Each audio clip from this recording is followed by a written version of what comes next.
With metaverse hype and speculation at a fever pitch and more unknowns than knowns, leaders should prepare now to innovate for this future. I'm Patrick Lynch. Let's jump into the verse.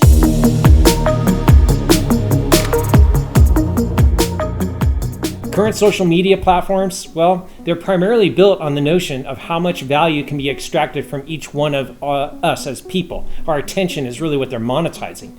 In that version of the internet, the privilege of connecting to others or being entertained or using some kind of an app, it was monetized directly or indirectly through advertising. If you were getting something for free on that version of the internet, it's because you were the product. As a professor at Thunderbird School of Global Management, I'm instructing the first course on the metaverse and the global enterprise this semester. We've been discussing these kind of trends with our grad students. And now a traditional attention economy that was driving the prior version of the internet, while it might continue in some version in the metaverse, there are really new kinds of commerce models that we need to be aware of. Customers are now designers. Creators, they're going to have immutable rights and privileges to their own content. And these individual creators and artists, even my 12-year-old, they're creating new kinds of digital artifacts called non-fungible tokens. You might have heard about some of these NFTs being sold in the open market. The buying and selling of these, it's pretty amazing, mostly thought of as a speculative kind of stock investment. The Wall Street Journal has an excellent summary and explanation of these emerging tradable marketplaces, and I'll include a link all about that below. While the valuation of some of these assets, they might seem puzzling or speculative, and they really do have risks. Even YouTube is launching new tools now that will allow us to sell videos as NFTs.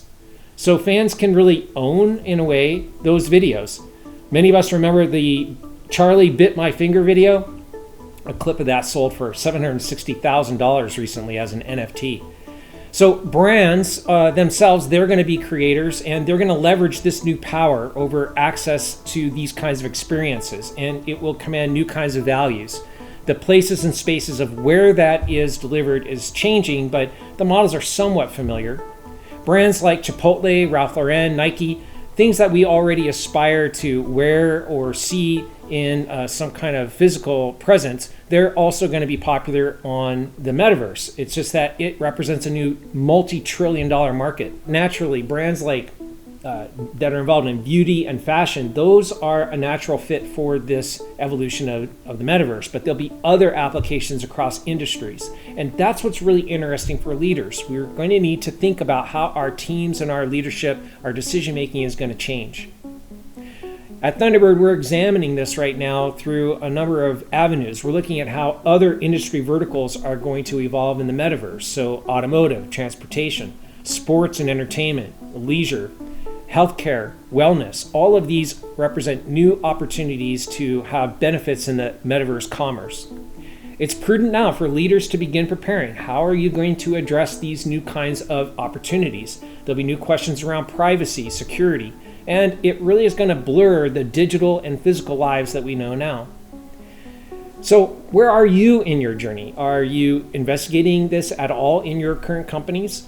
Are you starting to look at new ways of aligning staff to explore these opportunities? Or maybe some of you are already monetizing opportunities for your brand.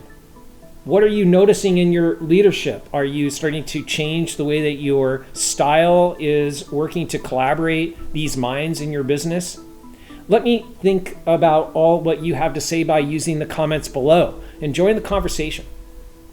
Until next time, this is Patrick Lynch, and I'll see you in the verse.